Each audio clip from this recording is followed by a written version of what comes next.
रत्नागिरीच्या लांजा तालुक्यात शिमगोत्सवाचा उत्साह अजूनही पाहायला मिळतोय। पन्हाळ गावात 8 देवांची घरोघरी भेट झालेली आहे। ढोल ताशांच्या ठेक्यावर पालखी देखील नाचवण्यात आली। हा सोहळा पाहण्यासाठी तालुक्यातल्या लोकांची मोठी गर्दी झाल्याचं पाहायला मिळालं। सगळ्या ग्रामस्थांनी पालखी सोहळ्याचा आनंद लुटला।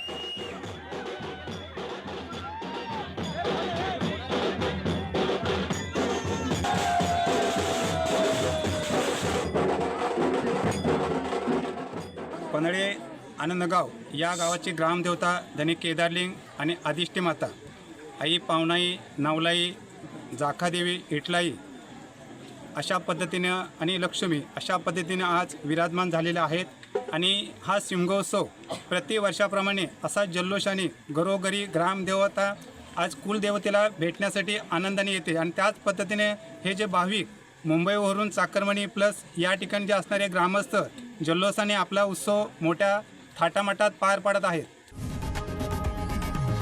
लोकशाही मराठी ऐका, पहा, जागरूक रहा।